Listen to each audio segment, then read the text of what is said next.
Hello US welcome back to India's largest digital network Suman TV. ఈరోజు మనతో ఉన్నారు certified financial planner అయిన లీలా రవికాంత్ గారు.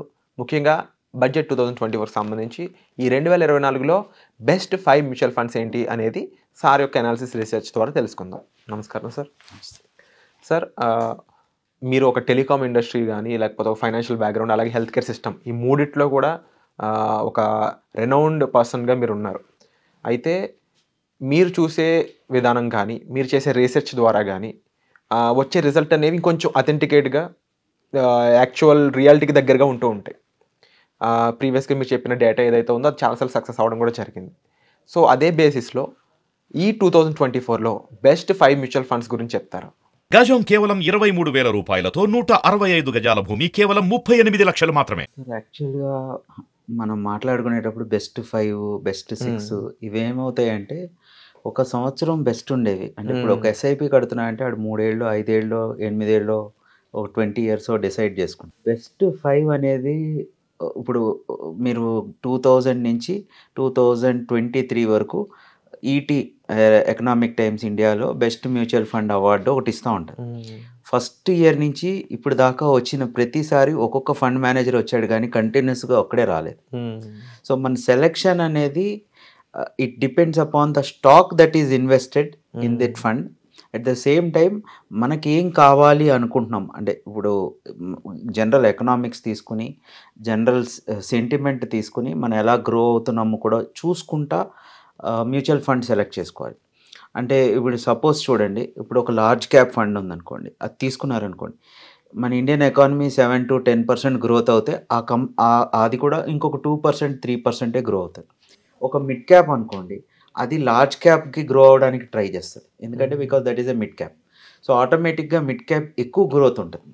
అలాగే స్మాల్ క్యాప్ అనుకోండి, దానికి ఇంకా ఎక్కువ ఆపర్చునిటీ ఉంటుంది. సో మన లాస్ట్ 10 yearsలో small cap versus mid cap versus large cap funds ఏవైతే తీసుకుంటే మీకు నిప్పాన్ కానీ లేకపోతే మన టాటా స్మాల్ క్యాప్లు కానీ ఏదైనా సరే మీరు స్మాల్ క్యాప్ ఏది చూసుకున్నా మినిమం 25 నుంచి 35% గ్రోత్ 40% గ్రోత్లు చూపించారు. ద రీజన్ ఈజ్ అవి పెరిగే ప్రపోర్షనేట్ ఏదైతే ఉందో అవి చాలా స్పీడ్గా ఉంది, ఎందుకంటే ఎకానమీ ఈ రేంజ్లో పెరుగుతుంది కాబట్టి, అండ్ వాళ్ళకు వచ్చే ఆపర్చునిటీస్ కూడా అలాగే ఉంటాయి. సో అందుకని నెక్స్ట్ 5 yearsకి మనం ఇన్వెస్ట్ చేసేటప్పుడు మెజారిటీ ఆఫ్ అవర్ ఇన్వెస్ట్మెంట్ అంటే లాంగ్ టర్మ్లో చేసుకునే సిప్పులు కానీ ఏవైనా ఉంటే అవి ఒక 20-25% 30% వరకు స్మాల్ క్యాప్లో ఇన్వెస్ట్ చేసుకోవడం మంచిది. The reason is simple, because the growth will be more. అంటే పట్టం కూడా అదే పడుతుంది అనేది ఒక సెంటిమెంట్ ఉంటుంది, but at the same time ఎక్కువ రిస్క్. ఎస్ఐపిలో తీసుకునేవాడు 5 years 6 years తీసుకుంటాడు, కానీ 1 year 2 yearలో ఎస్ఐపీలు చేసేవాళ్ళు తక్కువ ఉంటారు. సో ఆ రిస్క్ తీసుకునే కెపాసిటీ ఎక్కువ ఉన్నప్పుడు please try to invest more into, అంటే బ్యాలెన్స్డ్ వేలో చూసుకున్నా సరే ఓ 20-30% స్మాల్ క్యాప్లో ఇన్వెస్ట్ చేసుకోవడం.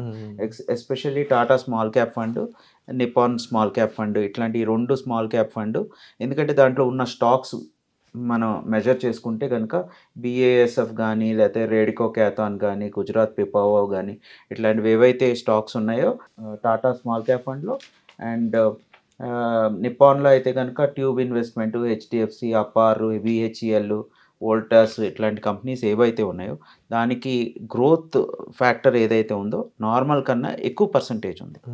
సో అందుకని ఆ స్మాల్ క్యాప్ కంపెనీస్ ఏవైతే అంటే ఇప్పుడు స్మాల్ క్యాప్లో కూడా ఒక 5% లార్జ్ క్యాప్ కూడా ఉంటుంది. సో ఆ పర్సంటేజ్ని చూసుకుంటే కనుక వాళ్ళు పెట్టే హెచ్డిఎఫ్సి బ్యాంకులు అవి కూడా ఉన్నాయి కాబట్టి అవి ఇప్పుడు హెచ్డిఎఫ్సి బాగా పడింది 6-7 months. సో నెక్స్ట్ 2-3 yearsలో they will try to rebound. So ఆ కండిషన్లో చూసుకుంటే ఇప్పుడు ఐడిఎఫ్సి బ్యాంక్ కూడా ఉంది. లాస్ట్ 5 years 6 yearsలో ఐడిఎఫ్సి క్యాపిటల్ ఇన్వెస్ట్మెంటే చేసింది, అండ్ మధ్యలో అన్ని రకాల ఫ్యాక్టర్స్ వల్ల అది అంతగా గ్రో అవ్వలేకపోయాయి. సో ఇప్పుడు ఆ బ్యాంక్ ఉన్న స్టాక్స్ కానీ ఏదైనా సెలెక్ట్ చేసుకుని మ్యూచువల్ ఫండ్ సెలెక్ట్ చేసుకుంటే, అంటే లార్జ్ క్యాప్లో అలా బ్యాలెన్స్ చేసుకుని సెలెక్ట్ చేసుకుంటే కనుక నాకున్న క్యాలిక్యులేషన్ ప్రకారం అయితే Tata small cap, Nippon small cap invest చేసుకోవాలి.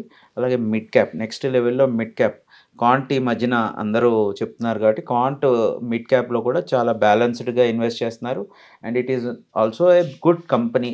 గుడ్ కంపెనీస్ అందులో ఉన్నవన్నీ కూడా మంచి కంపెనీసే ఉన్నాయి. ఆర్ఐఎల్ కానీ, అరబిందో కానీ, ఎన్ఎండిసి కానీ, Adani power, PNB, Tata consumer, ఇట్లాంటివి BHEL అన్నీ మంచి స్ట్రాటజికల్గా నెక్స్ట్ 5 ఇయర్స్ మనం ఇందాకనే కిందటి ఎపిసోడ్లో కానీ అట్లా మాట్లాడుకున్న రోడ్డు, ఇన్ఫ్రాస్ట్రక్చరు, పవర్ ఏవైతే ఉన్నాయో అవన్నీ బ్యాలెన్స్ చేసుకుంటూ వస్తున్న కంపెనీస్ అయితే క్వాంట్లో ఉన్నాయి. అండ్ తర్వాత వచ్చేసి ICICI అంటే లార్జ్ క్యాప్లో చూసుకుంటే కనుక మనం ప్రుడెన్స్ బ్లూ చిప్ కంపెనీ, ఎందుకంటే బ్లూ చిప్స్ ఆల్వేస్ మన కింద పడిపోకుండా బ్యాలెన్స్ చేస్తుంది మన పోర్ట్ఫోలియోని. అంటే ఇప్పుడు స్మాల్ క్యాప్ పడిపోయి మిడ్ క్యాప్ పడిపోయినా బ్యాలెన్సింగ్ ఫ్యాక్టర్స్ని కూడా చేసుకునేటప్పుడు మనం నిఫ్టీ అండ్ బ్లూ చిప్ కంపెనీస్ని తీసుకోవాలి. కాబట్టి ICICI blue chip company and DSP Nifty 50 companies, అంటే DSE నిఫ్టీ 50 అని ఎందుకు అంటున్నామంటే ఆ కంపెనీ తీసుకున్న కంపారిజన్ విత్ నిఫ్టీ రిటర్న్స్, ఈ నిఫ్టీ DSP నిఫ్టీ రిటర్న్స్ ఏవైతే ఉన్నాయో అవి బెటర్ పెర్ఫార్మెన్స్ ఉంది నిఫ్టీ కన్నా. ఎందుకంటే ఆ మిక్స్ అండ్ మ్యాచ్ ఏవైతే ఉన్నాయో అది ప్రపోజినేషన్ బాగా కరెక్ట్గా తీసుకుంటున్నారు వాళ్ళు. సో అందుకని ఆ బ్యాలెన్సింగ్ ఫ్యాక్టర్లో నేను ఈ స్టాక్ ఈ మ్యూచువల్ ఫండ్ చెప్తాను. అండ్ ఓవరాల్గా ఈ మ్యూచువల్ ఫండ్స్లోకి వెళ్దాం అనుకున్నప్పుడు డైరెక్ట్ ఇన్వెస్ట్మెంట్స్ కూడా ఉంటుంటాయి కదా సార్, SIPనే కాకుండా కాంపౌండింగ్ అనేది ఏ లెవెల్లో చూడొచ్చు అంటారు? అంటే కాంపౌండింగ్ మనం ఫ్యాక్టర్స్ తీసుకుంటే కనుక స్మాల్ ఎవ్రీ మంత్ ఆ డిసిప్లిన్ ఏదైతే మెయింటైన్ చేస్తున్నామో SIPలో ఇన్వెస్ట్ చేసేటప్పుడు మనం బలవంతంగా మన బ్యాంక్లోంచి డిడక్ట్ అయిపోద్ది. కానీ యాక్చువల్గా కాంపౌండింగ్ కనుక మనం ఒక సిస్టమేటిక్గా ఒక 5 ఏళ్ళు ITC కొన్నా, 5 ఏళ్ళు HDFC కొన్నా మనకి వచ్చే రిటర్న్ కనుక కంపేర్ చేసుకుంటే ఆటోమేటిక్గా అదే ఎక్కువ ఉంటుంది. ఎందుకంటే ఎక్స్పెండిచర్ రేషియోస్ ఇవన్నీ మనకి ఎక్స్పెన్సెస్ అన్నీ తీసేస్తారు. సో బట్ ఆ డిసిప్లిన్ మన ఇండివిజువల్కి ఉండదు. మనం ఎంత అయినా సరే ఒక నెల ఏమో ఏదో వచ్చి HDFC బ్యాంక్ పడిపోతుందంట అని వింటాం. సో ఆ నెల మనం పెట్టాం HDFC పడిపోతుందంట అని. సో బట్ పడిపోయినప్పుడు పెడితేనే ఫండమెంటల్ కరెక్ట్ అనేది మనం ఆలోచించాం.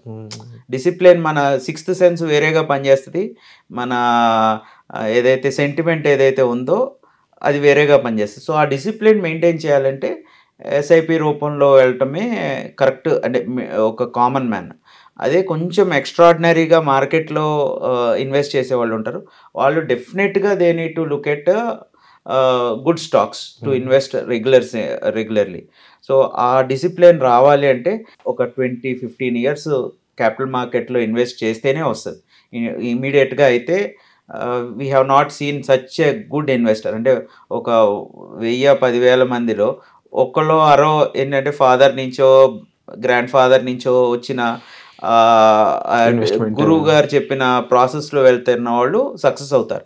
కానీ కొత్తగా వచ్చే ఇన్వెస్టర్ మటుకి they need to follow the mutual fund investment in SIPs. అంటే సిప్లో పెట్టాం కదా అని మర్చిపోతారు, అంటే జస్ట్ దాన్ని లైట్ తీసుకుంటారు. కానీ ఆ సిప్లో ఏ స్టాక్ ఎప్పుడు మూవ్ అవుతుంది, సో ఆ సిప్లో ఆ కంపెనీలు ఏమేమి ఉన్నాయి అని చూసేవాడు 1000లో ఒక్కడు కూడా ఉండడు. ఇప్పుడు మంత్లీ ఫండ్ బుక్ వస్తుంది మనకి, రివ్యూ బుక్ వస్తుంది.